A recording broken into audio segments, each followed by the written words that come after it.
तारीख 27 डिसेंबर 2025.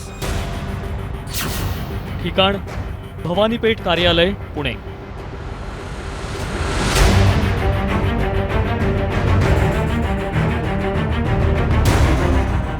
शनिवारी या परिसरात सकाळपासून कडेकोट बंदोबस्त ठेवण्यात आला होता. त्यामागचं कारणही तसंच होतं. दुपारी 12:30 वाजण्याच्या सुमारास पोलिसांच्या वाहनातून एक आरोपी खाली उतरला.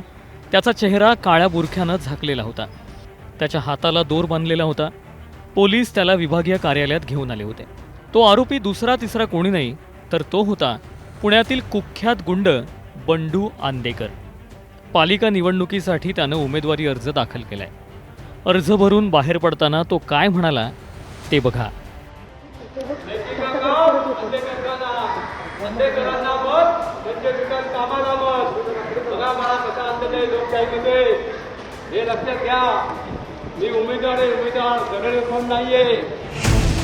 साधारण 1980च्या आसपास बंडू आंदेकरनं पुण्याच्या मध्यवर्ती भागात आपली टोळी निर्माण केली.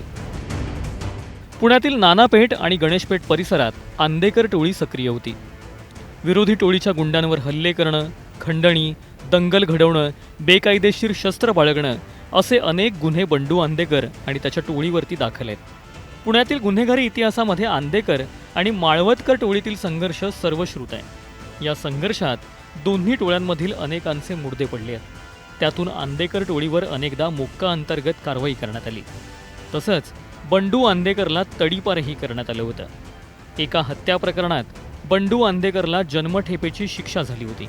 त्या प्रकरणी तो जामिनावर बाहेर आला खरा, पण आता नातवाच्या हत्येच्या आरोपात तो सध्या तुरुंगात आहे. बंडू आंदेकरची जशी गुन्हेगारी पार्श्वभूमी आहे तशीच राजकीय पार्श्वभूमी देखील आहे.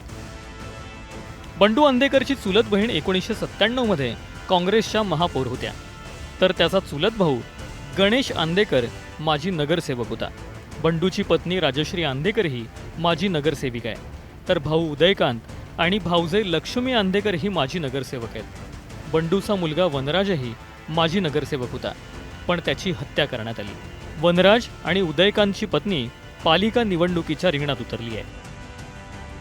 गणेश विसर्जनाच्या आदल्या दिवशी 20 वर्षीय आयुष कोमकरची हत्या करण्यात आली होती.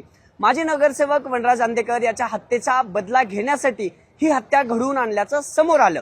विशेष म्हणजे धक्कादायक बाब अशी की ही हत्या आयुष कोमकरच्या सख्ख्या आजोबाने म्हणजे बंडू आंदेकरनं केली होती. आणि या सगळ्या प्रकरणी बंडू आंदेकरसह त्याच्या टोळीतील 8 जण आजही न्यायालयीन कोठडीत आहेत. दरम्यान बंडू आंदेकरच्या उमेदवारीला आयुष कोमकरच्या आईनं तीव्र विरोध केलाय.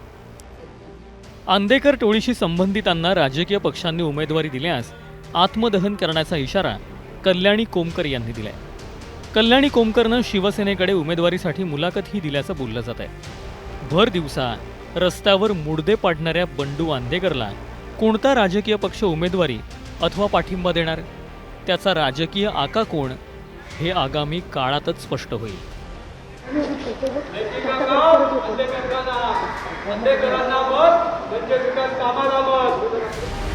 Bureau report, news 18 Lokmat.